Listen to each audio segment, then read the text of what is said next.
Joining us now on the Bud Light phone line is head coach Dale Brown. Coach, it's always an honor to dial you up and get to conversate with you, but I really looked forward to this conversation when I found out that I was going to host After Further Review this afternoon, and they told me that it was going to be Friday, March 8th. I knew exactly what the topic was going to be, and we were going to remember Dale Brown. I guess for you, first off, sir, we appreciate your time. Thank you, Jordy, and it was very thoughtful, whosever idea this was, to honor Don Redden, because in my 44 years of coaching, there are some people that come along that have something special, and no matter if we talk 1 minute or 1 hour tonight, there's no possible way I could embellish what kind of a human being he was. So it's very timely that you chose the 25th anniversary. His father will be at the game tomorrow, by the way, Coach Redden, Levy Redden, and I know he's going to be honored that you all thought of Don. Coach, take me back to early 1980s when you were a young coach in Baton Rouge and you heard about the guy up in Monroe and you went up and recruited him. There was such a, I can't explain it to you, his physical skills, and he could shoot the ball now, and he was hard-nosed, but when I first saw him, there was an aura about Don Redden. First of all, he was movie star looking. He had a body that was sculptured almost, a beautiful body. But the thing that there was just there was a spirit, there was a presence, there was a commitment about him. You could feel it. And then after visiting with his two parents, Glenda and Levy, man alive, I thought, this guy, he's got good genes. Now, could he run faster than anybody? Could he jump higher than anybody? No. But he played in no arena as big as his heart. And to give you an idea how well-loved he was, we're playing Georgetown on national television, CBS, at the Capitol Center in D.C., and the game went to the wire and etc. Close game, great game. Billy Packer came in the dressing room almost instantaneously with us coming. He said, Coach, this game, we got about 6 extra minutes. He said, could John Williams come and be on TV with us at 6 minutes?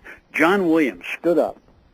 Our John Williams, a high school player of the year at Crenshaw in L.A., All-American McDonald's Parade, you name it. He said, Coach, take Don. He played a better game than me. So the people on the team that loved him, he never once did I ever remember, ever one time in 4 years did I ever have to show disgust to him. Sure, there were some games he didn't play as well. And then what he did in that final run to the Final Four is just incredible. He was MVP of the regional tournament, which catapulted us in there. But he set history. It's the first time in history, that an 11th seed made it to the Final Four. And it was on those broad shoulders and big heart of Don Redden. And, of course, his running buddy next to him, his best friend, Ricky Blanton, had a little bit to do with it. And, of course, John Williams, all of that team, Anthony Wilson, Bernard Woodside, Oliver Brown, they all had character, and they all loved each other. And they all put the team above themselves. And that's exactly why I like watching the LSU Tigers under Johnny Jones this year. He's got them playing the way that people love to see basketball, just kids playing as hard as they can and as together, and Don was a master at that. Don also was one tough, hard-nosed guy. He had that angelic look to him, and everything was yes, sir, no, sir, and he was well brought up. Never had to ever get on him for going to class. But I remember one time, at a timeout. I never ever heard him swear in my life. But at a timeout one time, darn you guys, he said, we practice harder than we're playing tonight. What's wrong with us? Let's play like we practice. All of a sudden, not a coach, Don Redden. So you got to have a leader on the court. He was a great leader on the court. Truly one of the most magnificent human beings. And when I talk about him right now, I really do choke up, and I can imagine what his mom and dad do every year of March 8th, 25 years ago. He's been dead longer than he lived, and a guy that was a perfect specimen, and that's why you never know when the good Lord's ready for you. But he was ready. He could have gone after they snipped his umbilical cord. He had something special in him that if he's not in heaven, then I'm not even planning on getting within 7 light years from it. 25 years as LSU's basketball head coach Dale Brown joining us here on After Further Review.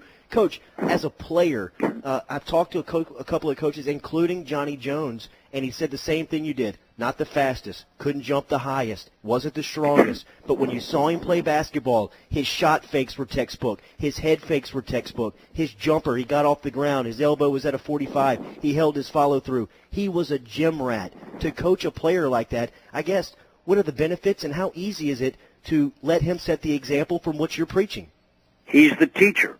It was like Ethan Martin, our 1981 team. He was the coach on the floor. He had the fundamentals mastered. Don Redden had the fundamentals mastered. Plus, he never had any. He was never vain. He was never foul. And, you know, we judge too much people on can they dunk, can they do this, how strong are they, blah, blah. I remember one time Bill Russell making a real profound statement. He said, you know, I hear all about this talent people got. He said, we got to forget, hustle is a talent. Well, so is teamwork. So is compassion. So is hard work. He possessed all of it. If you were to mold a player, that's the kind of guy you want. Fortunately, we had several of them on that team, and they all loved each other. And I don't use that word with a cavalier attitude, love each other. They really did. They loved each other. And he was the catapult. He was the captain. He was the leader. And I remember one of the greatest moments of my coaching career, and always will be. Don died. We had to play a game within hours in the SEC tournament.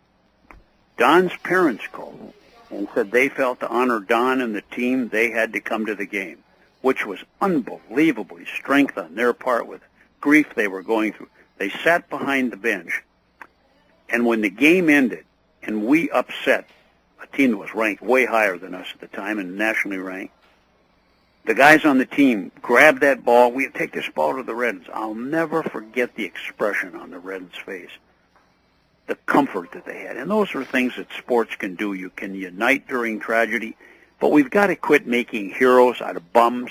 We've got to quit dedicating, this is the so-and-so. How about dedicating some days and some statues and some honor to guys like a Don Redden and a Johnny Jones and a Ricky Blanton, a Bernard Woodside and Anthony Wilson. I can go down a Bob Pettit, a Ned Clark. There's some really good people. Now, Bob Pettit got a lot of publicity, of course, but there's some really great people that are not All-Americans, do not play in the NBA. They're the epitome what a human being and a team player should be, and boy, Don fit every category. And as I said, if this sounds flowery, it isn't. It isn't. I can't possibly give him enough tribute. I loved him like a son, and a great young man. Coach Brown, first off, just want to say it's an honor to speak with you, and you've coached a lot of great teams over your 25 years with LSU, and I just wanted to continue to ask you specifically just how magical that 1986 Final Four run was, in which you talked about it earlier, became the first 11 seed to make Final Four, also the first team in NCAA history to knock out the 1, 2, and 3 seed in a region. Just how magical was that run, and just how special is that team to you still to this day? Emblazed in your heart and soul forever. And Ricky Blanton is such a part of that team. How here we have to go. We lose our 3 centers. Ricky Blanton has to play center, which he's never played in his life.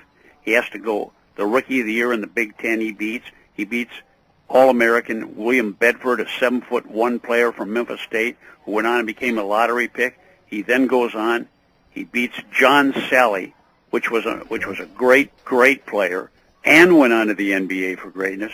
Then he beats Kenny Walker, one of the greatest players in the history of this league, who went into the NBA as a first-round draft choice. And then in the championship, the Final Four, he's a standoff with Purvis Ellison, who again is MVP and All-American and goes into the NBA. So, again, if we could get our country united like we can sometimes teams, instead of partisan politics, what's going on in Washington, D.C. right now, you can't get ahead that way.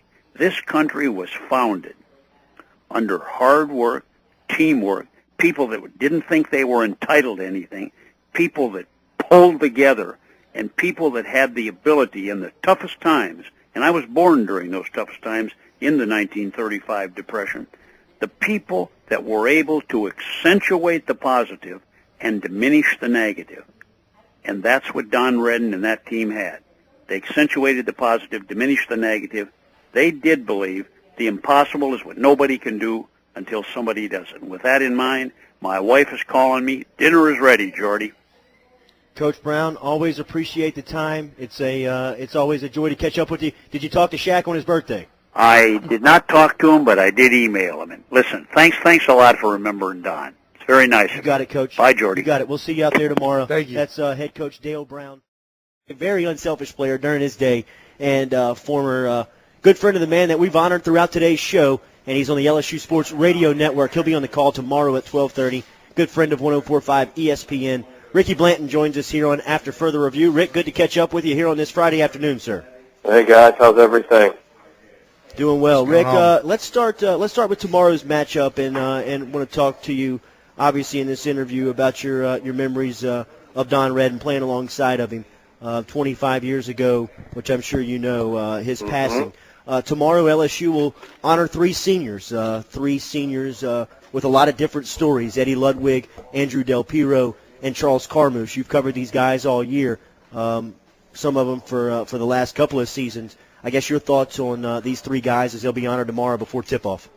Yeah, look, senior day is big for everybody. You know, whenever you have a senior day, you'll never forget it, whether it's high school, college. It's one of those deals that it sticks out, and it doesn't always turn out the way you want it to, unfortunately. But I just think all the ceremony and your family, friends, and the crowd and teammates, coaches. So the guys will remember senior day just for the fact that it's their last time in the locker room and the whole 9 yards. But I think, to your point, Jordy, Eddie Ludwig, fourth-year senior, sister goes to LSU, family went to LSU. I mean, he's going to be an LSU guy for a long time, was raised an LSU guy. So I think it'll be really special for him from that standpoint because he's awfully proud to wear the LSU uniform for 4 years, and he's put a lot of time in.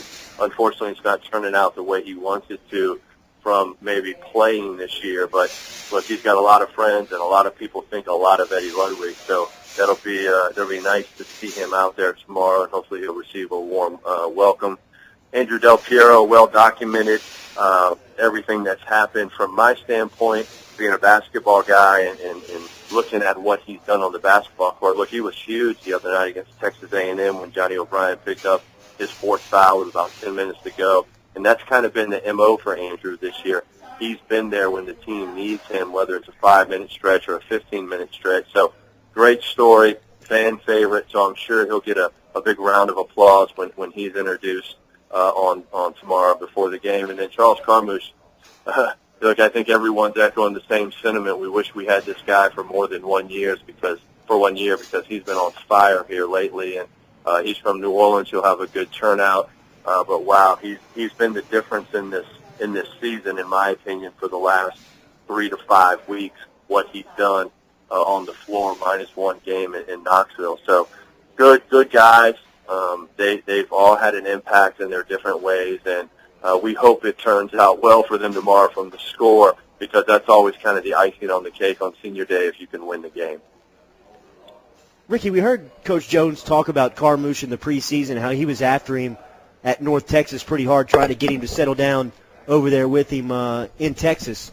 What do you contribute his play over the past couple of weeks? Because like you said, I mean, it's been a tremendous just jump in productivity, and it seems like his focus is zeroed in. The other night at Texas A&M, when they were running the 4 down and isolated him up top and had to have the buckets, and he was coming through, it's been about the 4th straight game where he's answered the bell. What do you contribute his play over the past couple of weeks? Well, I think one thing is, right, I think every player in any sport, you find your rhythm. At some point during the season, you get in a groove, you know, whether you're that quarterback, you're that pitcher, you're that player, and whatever it is. You can be an O-line and D-line. You find your groove, and you get out on the floor, and you're like, you know what? I'm ready, prepared, got a scouting report, but it gets to where it's just easy because you hit that stride. I think, and a lot of people say, oh, you're peaking, this is, you know, that time teams do it. I think individuals hit a peak as well, and I think Charles Carmouche is in that zone right now where he's playing well. Some guys play well for longer periods. Other guys, it's maybe a 2-game, 3-game stretch. He's been rolling, and So I just think he's in that, and then he's a little more comfortable. He's found his role. He's a little more comfortable with the coaching staff. So all that combined, I just don't think it's emotion. You know, some people say it's his senior year. He knows it's coming to an end. Yeah, that happens, and you ride that emotion when you don't have a lot of talent. I think when you got talent and you combine everything I mentioned early, then you can sustain it, and that's what he's done because he has a pretty good talent level, and we're seeing it on display now. And he's been the difference, and I think if LSU is going to make a little run, not only tomorrow but in the SEC tournament and maybe some postseason, he's going to have to maintain this because he is the X factor. Yeah, Ricky, one thing that's kind of overlooked when we talk about Carmouche's play these last few games is, along with dropping 20 points on a regular basis, he's played excellent defensively. LSU's been matching him up against whoever the best scorer on the other side of the ball is, and he's been shutting him down for the most part. Obviously, that's gonna be a big matchup between Carmouche and Henderson tomorrow. Do you think Carmouche will come out on top as far as guarding Henderson and keeping his shooting percentage low, or just keeping the ball out of his hands completely? Yeah, you know, T-Bob, it's a good question because, you know, Elston Turner, he guarded the second leader in score at Wednesday night in College Station. And I think what happens when you're Charles Carmouche, especially with a guy like Marshall Henderson, the objective is, and I think it's the same at high school and college and pro, I'm not so sure when guys have this volume of shots and they shoot as much, the objective is to make the guy work for everything he's going to get. So it's kind of like for running for that little 2 or 3 yard run. If you're going to get 2 or 3 tough yards, you're going to have to earn it. I think the same analogy in basketball. If you're going to score some points, you're going to have to earn it. We're not just going to give you uncontested threes or uncontested layups. We're going to be around you. We're going to know where you are. Charles Carmouche is capable of doing that because he's a bigger guy. He's got some length to him, and he's pretty quick on the perimeter, and he really doesn't get screened all that much. He knows how to lower his shoulder, get around the screens of the big guy. So I think the key tomorrow is to make Marshall Henderson work. And so what happens is, like we saw the other day, when you make a guy work and he hits a little stride where he doesn't make a few, well, then he might be tired or he just might get disengaged. And that's kind of what you hope. And you're not necessarily going to frustrate him, but you hope that just, this guy's too much. He's kind of a pest. And Carmouche has used that term. He likes to be a pest when he's guarding the other team's best player. So I think that. And then I think one thing I didn't mention, I think Charles Carmouche's offense is really good. Jordy, you talked about putting the ball in his hands the other night late in games. It's the first time we saw Coach Jones give Carmouche the ball on the flat or the 1-4 flat or go get a basket in College Station. But all these guys, Charles Carmouche and all the other guys, their offense is a lot easier when Johnny O'Brien's playing the way he is, demanding double teams, getting the extra attention. So I think that has contributed to the perimeter play at LSU being a little bit better here lately. Rick, how do you like the matchup tomorrow? I'm okay with it. It's not my favorite, Jordy, for this reason. I think Holloway and Buckner are the X factor. They're not great basketball players, but they're they're big, strong SEC guys. They probably could play some SEC football the way they're built and as athletic as they are. Mm-hmm. I think one of the things that concerns me is what team's big guy is going to get in foul trouble. Neither team is deep in the post. Is it Buckner and Holloway getting in foul trouble early, or is it Johnny O'Brien getting in foul trouble? I think for me that's something you got to watch because neither team has depth, and nor do they have a lot of depth at the post position. But Ole Miss is highly capable. I mean, you know, if you look at it, and Henderson can go get 23, 24, and those other guys control the boards, and they don't let you get second chance points off offensive rebounds, and they get all the defensive rebounds.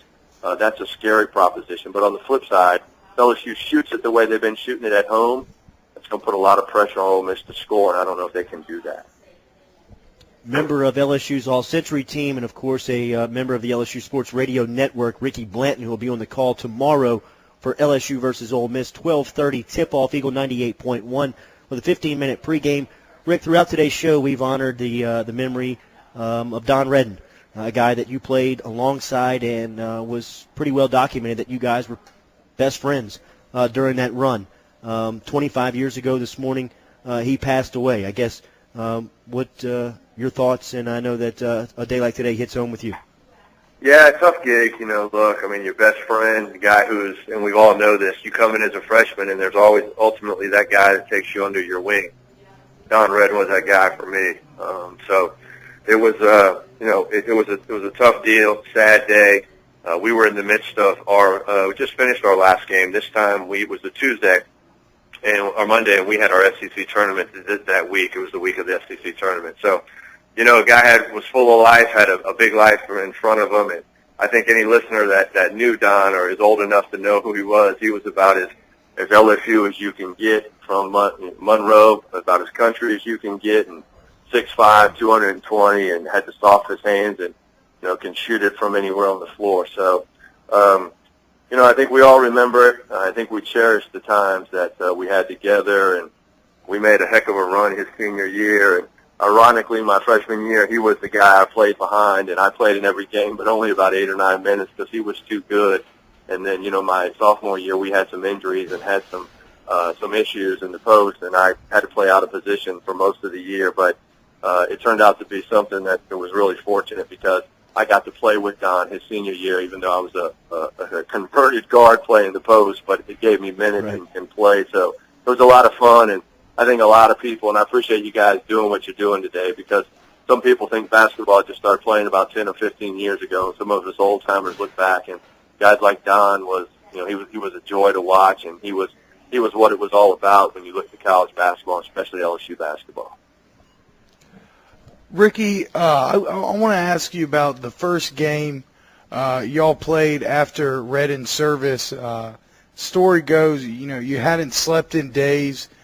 You told Coach Brown you were worried about maybe how much you could play. I mean, you ended up playing 40 minutes and dropping 30 points in an 87-80 victory for giving the game ball to Don's parents. Just take us back to that day and kind of, I guess, how tough was it to go out on the court, and then once you were in it, just give us some of the emotion from that day. Yeah, T-Bob, it's a blur, actually, I can tell you. When you bury your best friend at 25 years old and you're a pallbearer at the funeral, and you don't sleep, and you don't even practice. I mean, Coach Brown was fortunate. I was fortunate enough where Coach Brown didn't even make me come to practice. I showed up for the shoot-around before the game, and all I can tell you is it was all off instinct and all off the fact that I had been playing basketball all my life. Nothing more than that, other than it was emotion, and you just show up and do what you've been doing. But I wasn't a part of the scouting report. I was at the shoot-around, and I just went out and did what I've been doing all my life, and it's very fortunate that it turned out. Ball went in the basket, didn't miss things, but I think all of us collectively, we knew what we were doing and why we were doing it. The PMAC was sold out.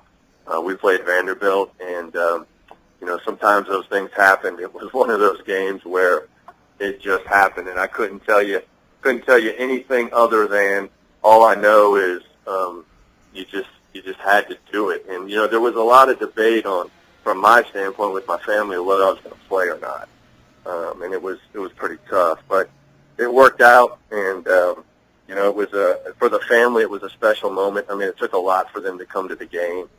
You guys talked to Tim Johnson earlier. Tim and I talk about it often. It was a struggle for them to enter the PMAC. You can imagine, your son has a lifetime of memories in a building, and then you got to go in the building where all those memories are, and he's no longer around. So it was, unfortunately, it was a lot of emotion, and the people that showed up were great. I don't get a chance to compliment the people that were there, but those people that showed up in the PMAC that day, that place was pretty special. Rick, appreciate the conversation, man. I know it's Anytime, a tough guys. topic. Look, appreciate it, and hopefully those Tigers can pull out a win tomorrow. Yep, let's pack the PMAC tomorrow for Senior Day. We've been urging you all throughout the week here on 104.5 ESPN. If you can't make it, make sure and tune in to Ricky and Jim as they'll be courtside 15 minutes before tip-off with a 12:30 tip-off with LSU and Ole Miss tomorrow. Rick, have a good call and a good weekend. We appreciate it, man. Thank you, guys. Take care. Tim, I know we've told the story about this morning 25 years ago, and let's save that for the next segment. You guys met playing high school basketball. First off, I appreciate your time, man. Good to be with you, buddy. Tough day today. A lot of memories. Seldom a day goes by that I don't think about him. But I'm looking forward to celebrating his life today and all that he meant to so many people. Sure. Your experience, you guys met on the basketball floor, right? Well, we were both high school basketball players. Both graduated from high school in 1982. I grew up in a little place called Pine Prairie, Louisiana. We were a B-class team, very good, 42-8 my senior year. You don't play football, you play 50 basketball games. Right. But Don and I played against each other in basketball camps the summer after our sophomore years and the summer after our junior years, leading into our senior year, both at LSU and other places. And then never competed against each other in real games. But the after our senior years in high school, we were both selected to play in the Louisiana High School All-Star game, and so we ended up in Lafayette together for a week preparing for that game. Reported on Sunday. The game was on Saturday. And spent a week together as roommates there preparing for that game. Don actually got hurt, severely sprained ankle, and wasn't able to play in the game and ended up being the biggest cheerleader that we had. But our relationship started there. He obviously came to LSU to play. I went off to a small school, LSU at Alexandria Junior College, to play 2 years there, and then transferred back to LSU. And as soon as I got back here, obviously we rekindled our friendship and ended up sharing an apartment together, and we're living together when he died. That's right. And you guys were both grade school coaches, junior high coaches, St. George, which is where we met. Exactly. Don coached the 7th grade. I coached the 8th grade. I was his assistant for the 7th grade team. He was my assistant for the 8th grade team. And this is when he returned from Switzerland. Right. As you'll remember, the '86 Final Four. He had a great tournament. Ended up being drafted in the 3rd round by the Denver Nuggets. Goes to camp with Denver as the last guy cut. Comes home, doesn't know what he's going to do. Ends up going to Switzerland to play pro ball for a season. Comes back, signs a contract with the San Antonio Spurs. Goes to camp with the Spurs, and then ends up being the last guy cut in camp that year from the Spurs. And so came back home, ended up getting a job in the financial management arena, and that's what he was doing when he died. 499-1045. Chris in Baton Rouge is on line 1. Chris, you'll lead next segment. We've got the text phone with us today, so you can get involved, 953-7714. If you want to get your text in, we're also on Twitter, at 1045ESPN. I'm at Jordy Collada. T-Bob just walked in, so he'll join the conversation here shortly. But we're going to continue a couple more memories about Don Redden when we return here to After Further Review. Tim Johnson, the host of Louisiana, the Louisiana Business and Industry Show, every Saturday morning, 10 a.m. on Talk 107.3 FM. In fact, make sure you tune him in tomorrow morning when you're out running about. Chris in Baton Rouge will lead off with you next. After Further Review, a special edition here on a Friday from Jones Creek Cafe and Oyster Bar, a great Lenten menu to come check out there at 15005 Market Street, right here off of Coursey Boulevard. We're back with more AFR, 104.5 ESPN Baton Rouge and 104.5ESPN.com. Special edition of AFR on this Friday. Jordy Collada and T-Bob Hebert in for Matt Moscona. He'll be back with you on Monday. Tigers will open up Pro Day for the prospects looking to jump into the NFL draft on March 27th. There was a lot of Pro Days around the SEC, including Texas A&M, where one of the big-time prospects chose to not run the 40-yard dash. We'll catch you up on that on Around the SEC in our next segment. We're sitting in with Tim Johnson, the host of the Louisiana Business and Industry Show, every Saturday morning at 10 a.m. on Talk 107.3 FM. He, a good friend of Don Redden, who we will honor and remember throughout today's show, who passed away 25 years ago this morning. Chris in Baton Rouge had wanted to get involved in the conversation and talk a little bit about Don. Chris, we appreciate you holding on through the break. You're on After Further Review. What's on your mind, man? Yeah, this is Chris Towers, Jordy, from your sister station, my man. I never usually call, and bother Matt and what have you, but I'm listening to you today, and you just touched something, man, because I haven't heard Don Redden's name in so long. You're right, he was a special guy, not only a player, but I remember that 86 season so well, and you nailed it. He threw the assist to Ricky Blanton. Blanton hits it, and he runs down the court kind of with his fist pumped in the air, right over Bowie, and I'll never forget that game as long as I live. And then, Chris, if I'm not mistaken, that moment was captured on the cover of Sports Illustrated. That's exactly right. And that was, with Anthony Wilson there hitting the shot here at the Pete. Remember, first rounds were in the Pete Maravich Assembly Center. They were at their home sites, and it was so awesome to see that. And then after, like you said, Don Redden finished playing at LSU, had an opportunity to meet him at the Pete Maravich Assembly Center. And he was so nice. He talked to everybody, took time to talk to everybody. And what I'll never forget reading in the Advocate the day that he died, a 24 years old, like you said, off of Morning Glory. I remember exactly what house it was. I remember seeing it in the paper. I couldn't believe it. And that was absolutely the most stunning thing. A 24-year-old, and you knew him, great shape. I mean, and this guy dies of a heart failure. It blew me away. I went to the funeral, and I don't know if you know this, the funeral was right next door to us in our Guarantee Broadcasting building here at Ravenhorse. I was so nervous when I went in there that I tripped over some flowers and almost knocked all of them down. Dale came and grabbed my neck and hugged me and said, "It'll be okay. I know you're a little nervous." And I'll never forget seeing Ricky Blanton in the parking lot crying. It was such a sad day, and I don't know if you remember this.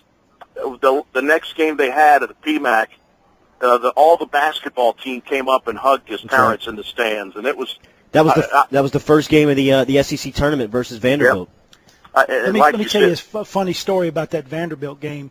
For whatever reason, I didn't have a ticket to that game, but obviously it was the first game after Don's death, and everyone's saddened. And interesting little bit of information. I just said, look, I'm going to the game. I know I can get in. So I show up at the door, and for whatever reason, Johnny Jones, who was an assistant coach at the time, was standing at the door, saw me, opened the door and says, "Hey, you had a ticket, Tim?" I said, "No, Johnny, I don't." He said, "Come on, you're with me." Wow. And Johnny Jones let me in the arena that day for the basketball game. Another interesting story that Tim brought up, Chris, was that day at Georgia Tech in Atlanta in the third round of the NCAA tournament. I have a picture sitting here on this table of Redden and I sitting in a living room, and we're sitting on the floor, and and we're watching that game. And every single shot he's hitting, he's elbowing me in the back. I remember this. I'm telling you like it was yesterday, and I was 8 years old, and it was a team that had Mark Price, John Sally. Tim, tell the story. Bruce Dalrymple, who was a great forward on the team. Obviously, Mark Price and John Sally had more NBA success, but if you looked at that team in college, Bruce Dalrymple was generally considered to be their best player along with Mark Price, and he was certainly their defensive stopper. And Don just absolutely wore him out that day in that Southeast Regional game. I think he scored 27. And what was funny about that is he absolutely wore the tape out watching the game afterward. I remember coming back to the apartment after work or after class, and he'd be sitting on the floor with the remote control just rewinding it, and he'd say the same thing every day. He said, I absolutely wore Bruce Dalrymple out, didn't I? Come watch this. Come watch this. It was a funny thing. Right. Hey, Chris, we appreciate you taking the time. I mean, you guys know this as well. You saw how much of all Ricky Blanton, all of those guys looked up to Don Redden. I mean, he was the team leader on that court. There's no question about that. But I appreciate you talking about that. Now, 25 years today, that's unbelievable. Showing my age, man. I appreciate it. Good topic, brother. Thank you, Chris. A guy who spent 25 years on the sideline and coached Don Redden, of course, recruiting him out of Washita. Dale Brown will join us at 5:15, and one of his good friends on that team, Ricky Blanton, will join us at 4:30. We'll talk and preview LSU and Ole Miss, but obviously get Blanton's memories on Redden. Tim, we appreciate the time every Saturday morning, 10 o'clock, Talk 107.3 FM. I guess just leave us with a couple of tidbits, man. I know you and I have done this from time to time where we've gotten together and just told old stories about him. I guess tell our listeners. Well, the thing, let's start with the St. George basketball team, those 7th and 8th graders that we coached that year. What an emotional thing for those young people. And there were people like Tim Lanier, who went on to be a star baseball player at LSU, who was in the 8th grade at the time. And I have a letter that I've kept that Tim Lanier wrote to me right after Don's death about how important Don had been to him and what a mentor he had been and how he had really touched his life. And certainly I think that was part of the motivation that led Tim on to a great baseball career. But Chris said it, Don was a better human even than he was a basketball player. He was kind. He was unselfish. He was very giving.